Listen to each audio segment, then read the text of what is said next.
Welcome to our YouTube channel Veer story. अगर आपको जल्दी से नेक्स्ट एपिसोड चाहिए तो वीडियो को अभी लाइक करो। जब 103 हैरान विवान। अब तक विवान ने बेहिचक कहा, से नेस्ट पास अन मैलिंटेंडू मोन सबॉर्डन अटेंट द वू टू असुरमीज ऑर्डर्स। ये कोई गलत फहमी नहीं है। मेरे सबॉर्डिनेट ने मेरे कहने पर ही आपको मारने की कोशिश करी है। अब आगे। विवान का जवाब सुनकर बेला ने मुस्कुराते हुए कहा, तो तुम्हें फ्रेंच भी आता है, अच्छी बात है। टैलेंटेड तो हो तुम। जर्मन आता है। बेला की बात सुनकर विवान की आईब्रोज आपस में जुड़ गई। उसे लगा था बेला उसका जवाब सुनते ही गुस्सा हो जाएगी, मगर यहाँ बेला तो उससे उसकी क्वालिफिकेशंस पूछने में लगी हुई थी, जैसे वो अपनी बेटी का हाथ उसे देने वाली हो। विवान ने सपाट लहजे में पूछा, आपने मुझे यहाँ बुलाया क्यों हो? आई एम श्योर मेरी क्वालिफिकेशंस पूछने के लिए तो नहीं बुलाया होगा। विवान का सवाल सुनते ही बेला ने अपनी आंखें बंद कर ली। जब उसने दोबारा अपनी आंखें खोली, तब उसके चेहरे पर पहले जैसे शांत एक्सप्रेशंस नहीं थे। उसकी सुंदर काली आंखें पूरी तरह डार्क हो चुकी थी। बेला ने फोक और नाइफ डाइनिंग पर रखते हुए कहा, खास हो इसलिए इस वक्त मेरे सामने बैठे हुए हो। अगर खास नहीं होते तो अब तक तुम्हारी मौत दुनिया के लिए नया एग्जाम्पल सेट कर चुकी होती। अब जितना पूछूं सिर्फ उतना का जवाब दो। मुझे जिद्दी और बात ना मानने वाले बच्चे बिल्कुल पसंद नहीं है। बेला की आवाज अब भी शांत ही थी, मगर उसने पहले जैसी वार्ता नहीं थी। विवान का बात बदलना उसे बिल्कुल पसंद नहीं आया था। विवान ने बिना इमोशन के कहा, मैं कोई बच्चा नहीं हूँ, बेहतर होगा आप खुद को। बेला ने विवान की बात बीच में काटते हुए कहा, ऐसा सिर्फ तुम्हें लगता है, हकीकत में तुम एक बच्चे ही हो। साफ शब्दों में कहूं तो तुम एक न्यू बॉर्न बेबी की तरह हो। तुम्हें ना ही इस दुनिया के बारे में कुछ पता है और ना ही खुद के बारे में कुछ पता है। तुमने एक मामूली HMX बॉम्ब से मुझे मारने की कोशिश की। कितने ही भोले हो तुम। तुम्हें सच में लगा सिर्फ एक बॉम्ब से बेला रिचर्ड को मारा जा सकता है? सीरियसली? जब मुझे एक पूरा समुद्र भी मिलकर नहीं मार पाई, तो फिर एक बॉम्ब और तुम क्या चीज हो? बेला का कहा गया हर एक शब्द सीधा विवान ईगो पर जाकर तीर की तरह लग रहा था। उसने सच में सोचा था बॉम्ब ब्लास्ट में बेला मारी जाएगी, मगर असल में ऐसा कुछ नहीं हुआ। उल्टा उसका एक सबसे वफादार सबॉर्डिनेट बेला के चंगुल में फंस गया था और बेला के सामने उसका नाम भी आ गया था, जो कि आज से पहले कभी नहीं हुआ था। विवान ने अतीत में जिसे चाहा था एक झटके में बर्बाद कर दिया था।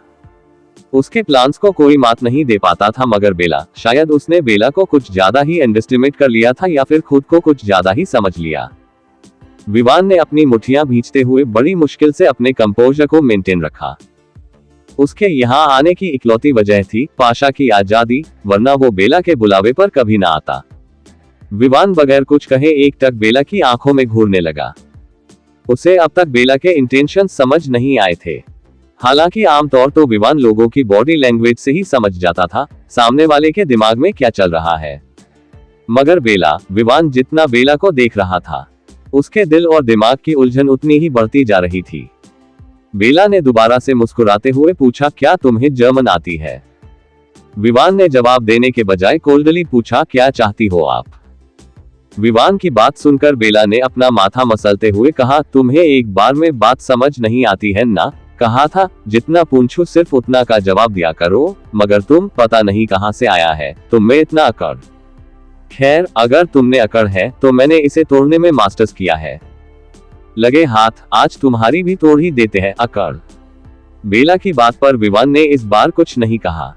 वह किसी रेबेलियन की तरह बेला की आंखों में देख रहा था, मानो उसे किसी चीज का डर ही ना हो। डाइनिंग एरिया का माहौल अब बेहद ही अजीब और टेंस्ड हो चुका था। विवान का असिस्टेंट वैभव भी वहीं एक चेयर पर बैठा हुआ था। आज से पहले उसने अपने बॉस से किसी को ऐसे बात करते हुए नहीं देखा था जैसे बेला कर रही थी। ऊपर से बेला का लहजा और लापरवाह बर्ताव ऐसा था मानो वो विवान को इस लायक ही ना समझती हो कि वो उसका मर्डर कर सके। बेला खाना छोड़कर चुपचाप विवान की डीप ब्राउन आंखों में देखने लगी, जिसकी गहराई में बेपनाह नफरत छिपा हुआ था। अचानक विवान को अजीब महसूस होने लगा। उसने जल्दीबाजी में बेला से आई कांटेक्ट तोड़ने की कोशिश की, मगर वह ऐसा करने में असमर्थ रहा। उसे ऐसा महसूस हो रहा था जैसे आंखों के जरिए ही बेला उसकी पूरी बॉडी को कंट्रोल कर रही हो और उसके हाथ बुरी तरह कांप रहे हो। विवान ने जोर से अपनी मुट्ठियां भींच ली। उसके दोनों हाथ सच में कांप रहे थे और उसे अपने ऊपर अजीब सा प्रेशर महसूस हो रहा था, मानो कोई उसके दिमाग के साथ खिलावाड़ कर रहा हो। सिर्फ विवान का ही नहीं, उसके असिस्टेंट वैभव का भी यही हाल था। उसका पूरा माथा पसीने से तर-बतर हो चुका था और उसे अपने ऊपर अजीब सा प्रेशर महसूस हो रहा था। उन दोनों को ही समझ नहीं आ रहा था उनके साथ अचानक हो क्या रहा है। अचानक डाइनिंग एरिया में चार्ली आया और उसने बेला के कान में झुककर कहा, आपकी दादी माँ यहाँ आई हुई है। मुझे नहीं लगता अब आप ज्यादा देर तक साम्राज्य के मामले को नजरअंदाज कर पाओगी। Time is out now. Charlie की बात सुनकर बेला ने विवान से अपनी नजरें हटाते हुए कहा, उन्हें यहीं बुला लाओ, डिनर भी कर लेंगी। चार्ली ने जवाब में सिर हिलाया और दादी माँ को लाने के लिए वहां से जाने लगा, मगर फिर विवान पर पड़ते ही चार्ली के कदम रुक गए। उसने सिकुड़ी हुई आंखों से विवान को ऊपर से नीचे तक स्कैन किया, फिर वह अचानक हैरान नजरों से बेला की तरफ देखने लगा। बेला ने मुस्कुराते हुए कहा, तुम जो सोच रहे हो ये वही है। अब जाओ, दादी माँ को बुला लाओ। बेला का जवाब सुनकर चार्ली ने एक बार और विवान की तरफ देखा। बेला से आई कांटेक्ट खत्म होते ही विवान अपने सेंसेस में वापस आ चुका था, मगर उसे अब तक समझ नहीं आया था बेला ने थोड़ी देर पहले उसके साथ एग्जैक्टली किया क्या था। चार्ली आह भरते हुए वहां से चला गया। बेला ने विवान की तरफ रुख किया और फिर से पूछा, क्या तुम्हें जर्मन आती है? विवान ने इस बार बेला के सवाल पर दूसरा सवाल करने की हिम्मत नहीं की। थोड़ी देर पहले बेला ने उसके साथ जो भी किया था, उसने कहीं ना कहीं उसके दिल में एक डर पैदा कर दिया था। एक ऐसा डर जिसे विवान महसूस कर पा रहा था, मगर एक्सप्लेन नहीं कर पा रहा था। विवान ने खुद को शांत करते हुए कहा, हम्म आती है। विवान का जवाब सुनकर बेला ने मुस्कुराते हुए कहा, ये हुई ना बात, let's have a conversation in German. Vivaan ने जवाब में कुछ नहीं कहा। बेला ने आगे बात बढ़ाते हुए कहा, also Vivaan Singhania, 9, Vivaan Singhania, das ist es nicht. Du solltest nur Vivan sagen, Singhania ist nicht der echte Nachname. Habe ich recht, Vivan? Ausbekannt als der Gründer der stillen Hand. तो विवान सिंघानिया नहीं, विवान सिंघानिया नहीं। सिर्फ विवान ही कहना चाहिए तुम्हें, सिंघानिया तुम्हारा असली सरनेम नहीं है। Am I right, Vivaan? उर्फ the founder of the silent hand. Vaibhav को जर्मन समझ नहीं आता था, इसीलिए उसे बेला की बातों का मतलब समझ नहीं आया, मगर बेला की बात सुनते ही विवान का हैंडसम चेहरा काला पड़ गया। अबे एक दिन ही तो हुए थे उसे बेला पर अटैक किए हुए, फिर एक दिन में ही बेला ने उसके बारे में इतना कुछ कैसे पता कर लिया? क्या वो इंसान भी थी? ऊपर से बेला का अगल लैंग्वेज में उससे बात करना विवान को सबसे ज्यादा खटक रही थी। बेला क्यों ही उससे जर्मन में बात कर रही थी, जबकि वो इंग्लिश या हिंदी में बात करके उसे उसके ही असिस्टेंट के सामने ह्यूमिलिएट कर सकती थी। आफ्टर ऑल उसे उसके बारे में सब कुछ पता चल चुका था। आगे क्या होगा जानने के लिए टू बी कंटिन्यूड।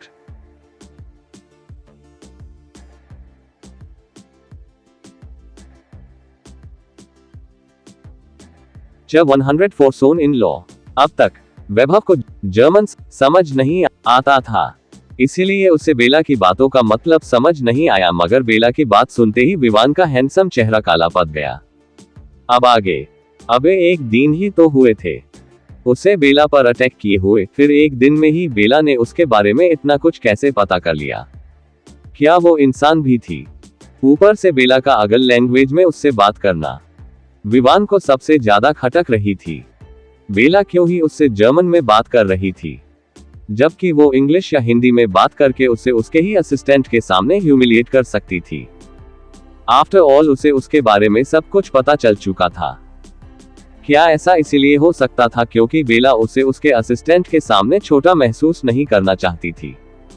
मगर फिर वो ऐसा क्यों करेगी? उसके पास ऐसा करने के लिए कोई कारण भी तो नहीं था। सोच में गुम विवान अपने सेंसेस में तब आया जब उसके कानों में केन के टक टक की आवाज गई। विवान ने आवाज की दिशा में देखा, जहां से चार्ली के साथ बेला की दादी माँ वुड केन के सहारे डाइनिंग एरिया की तरफ ही आ रही थी। बेला ने दादी माँ को देखते हुए कहा, आपको तो साम्राज्य से कुछ ज्यादा ही लगाव है दादी माँ, सिर्फ उन्हें बचाने के लिए आप यहाँ तक आ गई। अगर आपने अपनी इस चिंता का 1% भी हमारी फैमिली को दिया होता तो आज डैड जिंदा होते हैं। दादी माँ ने बेला की बातें सुनी। भले ही बेला ने उन्हें ताना मार रही थी मगर उन्हें अभी बेला की जरूरत थी, इसीलिए उन्होंने बेला की बातों का कोई जवाब नहीं दिया। वैसे भी बेला कुछ गलत तो नहीं कर रही थी। चार्ली ने दादी माँ के लिए चेयर खींचा। दादी माँ धीरे से चेयर पर बैठ गई। उनकी बूढ़ी आंखें बुरी तरह सिकुड़ी हुई थी। बेला ने कहा, चार्ली तुम भी बैठ जाओ, अब फैमिली डिनर ही कर लेते हैं। परिवार के बड़े दिलचस्प लोग आज यहाँ इकट्ठा हुए हैं। बेला की बात सुनकर चार्ली एक चेयर खींचकर वहां बैठ गया। दादी माँ ने गहरी सांस लेकर कहा, तो हम आपके बारे में गलत थे बेला, आपने जानबूझकर सब कुछ जानने बाद भी सब कुछ नजरअंदाज किया। बेला ने जवाब में मुस्कुराते हुए कहा, हाँ मैंने किया, पर मैंने ये आपसे ही सीखा है दादी माँ, आप मुझे इसके लिए ब्लेम नहीं कर सकती हो। जैसा आपने मेरे साथ किया वैसा ही मैंने आपके साथ किया।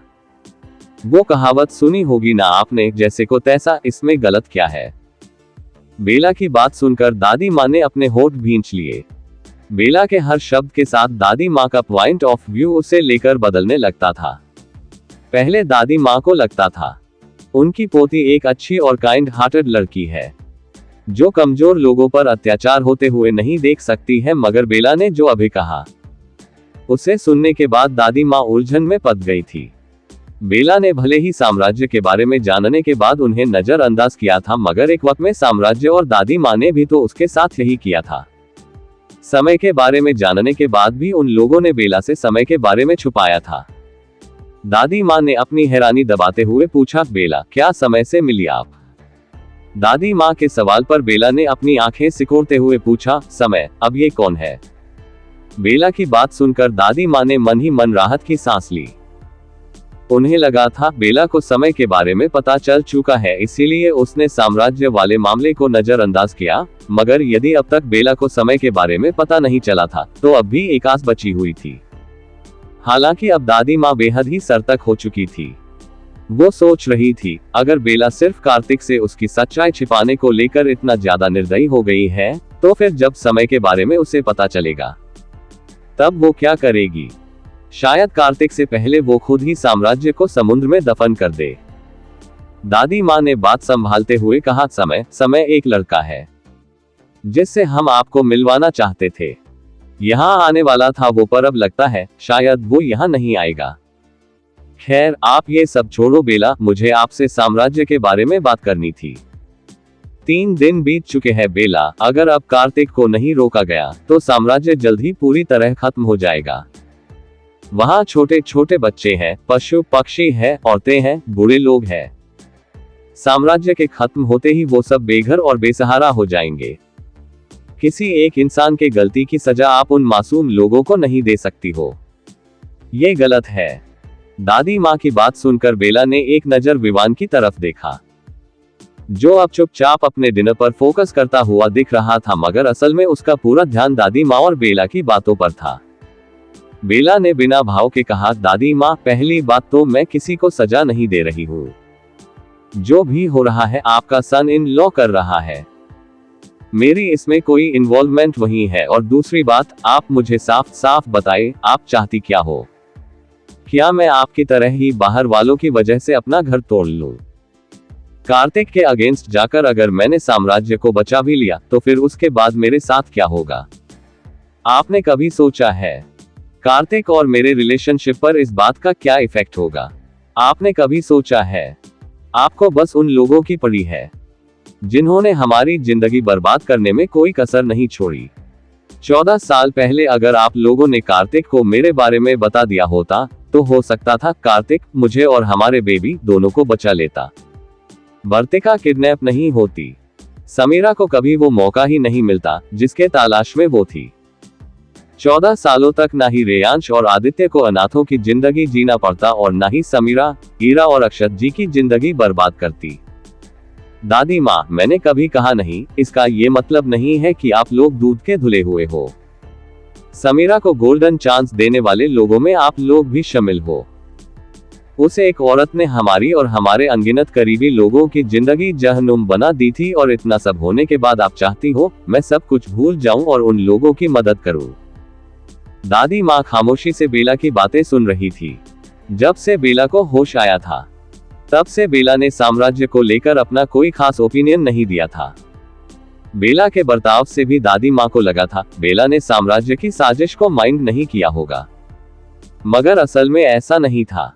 बेला ने बस कार्तिक की तरह अपने ग्रजेस को सीधे तौर पर दिखाया नहीं था, वरना साम्राज्य की इमेज बेला के दिमाग में भी कोई संत महात्मा वाली नहीं थी। दादी माँ ने गहरी सांस लेकर विवान की तरफ एक नजर डाली। वो विवान के सामने साम्राज्य से जुड़ी हुई कोई बात नहीं करना चाहती थी और न ही बेला को कोई सफाई देना चाहती थी।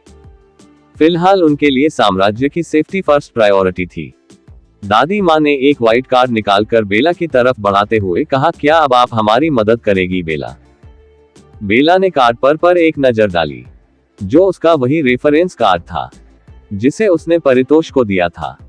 बेला ने गहरी सांस लेकर कहा, ऑल राइट चार्ली, साम्राज्य का डेमोलिशन कैंकल करवा दो। बेला की बात सुनकर चार्ली ने हिचकिचाते हुए पूछा, are you sure? I mean, demolition का ऑर्डर डायरेक्टली चेयरमैन से आया है। इसे ऑब्जेक्ट या फिर कैंसल करना सीधा चेयरमैन को ऑफेंडेड करने जैसा होगा। कहीं चेयरमैन गुस्सा ना हो जाए इससे। चार्ली की बात सुनकर बेला ने कठोरता से कहा, just do as I said Charlie, it's an order. Chairman को कैसे हैंडल करना है वो मैं देख लूंगी। बेला को अपनी बात पर अड़ा देख चार्ली ने उससे आगे कोई सवाल जवाब नहीं किया। वैसे भी उसे भरोसा था अगर बेला ने परितोष को अपना रेफरेंस कार्ड दिया है तो उसने खुद को ऐसे किसी सिचुएशन के लिए भी पहले से ही तैयार कर रखा होगा। चार्ली ने अपने फोन में कुछ टाइप किया, फिर उसने बेला को कहा, मैंने सबको इन्फॉर्म कर दिया है, अगले आधे घंटे में डेमोलिशन रुक जाएगा। चार्ली का जवाब सुनकर बेला ने सिर हिलाया, फिर वो चुपचाप डिनर पर फोकस करने लगी। उसने विवान से काफी कुछ डिस्कस करने का सोचा था, मगर दादी माँ ने बीच में आकर उसके सारे प्लान्स पर पानी फेर दिया था। अब उसका विवान से कुछ डिस्कस करने का मूड नहीं था। दूसरी तरफ पूरे साम्राज्य में मातम का माहौल था। बच्चे और औरतें डरी हुई थी। कई लोग तो अपने अंत को निकट आता देख रोने भी लगे थे। अथक प्रयासों के बावजूद वो लोग अपने आइलैंड को डूबने से रोक नहीं पा रहे थे। साम्राज्य और समुद्र के पानी के स्तर में जरा सा ही फर्क रह गया था। संभावना थी कल तक साम्राज्य पूरी तरह से पानी में डूब जाएगी। परितोष लाचारी से अपने महल की बालकनी में खड़ा आसमान की तरफ देख रहा था। उसके आंखों के नीचे गहरे काले गड्ढे उभर आए थे और उसके हमेशा सीटे रहने वाले कपड़े और बाल भी बुरी तरह बिखर चुकी थी। एक तो बेटे और पत्नी को खोने के गम ने उसके रात और दिन की नींद चुरा ली थी और ऊपर से अब उसका घर भी ढह रहा था। उसके आंखों के सामने से उसके सबसे अजीज लोगों और चीजों को उससे छीना जा रहा था, मगर राजा होने के बावजूद वह खुद कुछ नहीं कर पा रहा था। अचानक बादलों में तेज गड़गड़ाहट हुई, जिसने परितोष सहित पूरे साम्राज्यवासियों का ध्यान अपनी तरफ खींच लिया। आज दोबारा से आसमान में एक बड़ा सा स्पेसशिप जैसा दिखने वाला एयरक्राफ्ट प्रकट हो चुका था, जिसने साम्राज्य के सारे ड्रैगन्स को कुछ दिनों पहले अगवा किया था। एयरक्राफ्ट को देखते ही परितोष की सारी उम्मीद खत्म हो गई और उसने रेलिंग को मुट्ठियों में भरते हुए अपना सिर झुका लिया। ज्ञानेश्वर ने गंभीर स्वर में कहा, सम्राट, अब भी वक्त है, जल्दी से चलिए, जहाज तैयार है, आप यहां से सुरक्षित निकल सकते हैं। परितोष ने जवाब में अपना सिर हिलाते हुए कहा, नहीं ज्ञानेश्वर, नहीं, हम अपनी प्रजा को ऐसे अकेले खतरे में छोड़कर कहीं नहीं जाएंगे। चाहे कुछ भी हो जाए, हम कायरों की तरह पीठ दिखाकर नहीं भागेंगे। इसी मिट्टी में जन्मे हैं और आखिर सांस के बाद इसी में मिल जाएंगे, मगर कहीं भागेंगे नहीं। परितोष की बात सुनकर ज्ञानेश्वर ने लाचारी में सिर हिलाने लगा। पिछले 3 दिनों से ज्ञानेश्वर परितोष को वहां से जाने के लिए कह चुका, मगर परितोष उसकी बात मानने को तैयार ही नहीं था। वैसे भी उसने अपनी बीवी और बेटे को खो दिया था। जीने के लिए अब उसके पास कोई खास वजह नहीं बची थी। एयरक्राफ्ट के अंदर कंट्रोलिंग पैनल पर बैठी फ्लाइट क्रू आखिरी सुनामी वेव्स छोड़ने की तैयारी में जुटी हुई थी, जिसके बाद साम्राज्य तेजी से अपने अंत की तरफ बढ़ने वाला था। कमांडर ने कहा, हम टारगेट के ऊपर पहुंच चुके हैं, सभी यूनिट्स तैयार हो जाएं। पायलट ने जवाब में कहा, टारगेट का जगह कंफर्म हो चुका है सर, क्या हमले की अनुमति है? कमांडर ने परमिशन देते हुए कहा, कोड रेड एक्टिवेट करो और हमले की तैयारी शुरू करो। नेविगेटर ने जवाब में कहा, टारगेट पर सही निशाना साधा जा चुका है, हम सुनामी वेव्स छोड़ने के लिए तैयार हैं। कमांडर ने आखिरी इंस्ट्रक्शन देते हुए कहा, परमिशन ग्रांटेड 3, 2, 1 मिनट रुको, शायद ऊपर से नए इंस्ट्रक्शंस आए हैं। आखिरी वक्त में यूं अचानक कमांडर के रोकने पर पूरी फ्लाइट क्रू की जान हलक में अटक गई, मगर फिर भी उन लोगों ने जल्दी से ऑर्डर फॉलो करते हुए स्टेप बैक कर लिया। सारी फ्लाइट क्रू की नजर अब एयरक्राफ्ट कंट्रोलिंग पैनल पर टिकी हुई थी, जो कुछ सेकंड के लिए पूरी तरह काला हुआ और फिर उसके ऊपर एक व्हाइट विंग सिंबल के साथ अटैच्ड मैसेज आया। मैसेज में लिखा हुआ था, अबॉर्ट द मिशन। कमांडर ने तेज आवाज में कहा, president's call team, let's go back. Commander की बात सुनकर सारी फ्लाइट क्रू असमंजस में एक दूसरे की तरफ देखने लगी। रॉकवेव में 3 सबसे बड़ी पोजीशन थी, सुप्रीम चेयरमैन, दूसरा प्रेसिडेंट और तीसरा वाइस प्रेसिडेंट, जिसकी क्षमाएं तो हाई चेयर चीफ जितनी नहीं होती, मगर इन तीनों पोजीशन के पास एक एक्स्ट्रा एडवांटेज होता है, जिसे कॉल सिस्टम कहा जाता है। कॉल सिस्टम का यूज करके चेयरमैन, प्रेसिडेंट और वाइस प्रेसिडेंट रॉकवेव के किसी भी ऑर्डर को बीच में रोक सकता है, चाहे वो ऑर्डर खुद चेयरमैन का ही क्यों ना हो। हाँ, ये बात अगल थी। ऐसा करने के बाद खतरा साक्षात उस इंसान और उसकी पोजीशन पर आ जाती है, जिसने चेयरमैन के अगेंस्ट कॉल सिस्टम का यूज किया होता है, और बेला ने फिलहाल यही किया था। तकरीबन 2 मिनट बाद एयरक्राफ्ट से एक नीली रेशानी निकलकर साम्राज्य के जमीन पर पड़ी और पलक झपकते ही वो सारे ड्रैगन साम्राज्य के जमीन पर उतर आए, जिन्हें किडनैप कर लिया गया था। ड्रैगन वापस करने के तुरंत बाद पलक झपकते ही वह एयरक्राफ्ट आसमान से कहीं गायब हो गई। साम्राज्य के आसपास समुद्र के अंदर जो सबमरीन्स थी, उसके साथ भी यही हुआ। प्रेसिडेंट्स कॉल मिलते ही सारी सबमरीन्स वापस लौट गई। साम्राज्य आइलैंड भी जैसी डूबी थी वैसे ही धीरे धीरे कर ऊपर की ओर उठने लगी, मानो वो पहले की तरह दोबारा से रिबिल्ट हो रहा हो। ज्ञानेश्वर ने 5 मिनट के अंदर अपने आंखों के सामने ये चमत्कार होते हुए देखा। उसकी बूढ़ी आंखें अविश्वास से फैल गई थी। ज्ञानेश्वर ने खुशी से हंसते हुए कहा, सम्राट, हम बच गए। सम्राट, देखिए, हम बच गए और वो लोग वापस भी चले गए। शायद गुरु माँ ने अपना काम कर दिया है। बेला रिचर्ड ने सच में हमारी मदद की। वो झूठ नहीं कह रही थी, उसने सच में हमारी मदद की। परितोष ने चारों तरफ अपनी नजर घुमाई। उसने भी सब कुछ होते हुए अपने आंखों से देखा था। उसे राहत भी महसूस हो रही थी, मगर उसके चेहरे की उदासी और आंखों का खालीपन खत्म नहीं हुआ था। परितोष बगैर कुछ कहे पलटकर वहां से चला गया। France, galaxy mansion. Bella entrance पर खड़ी थी। वो खुद से विवान को सी ऑफ करना आई थी। चार्ली भी वहीं था और दादी माँ भी वॉक करते करते वहां आ गई थी। बेला ने मुस्कुराते हुए विवान से कहा, तुमसे मिलकर अच्छा लगा, जल्द ही दोबारा मुलाकात होगी।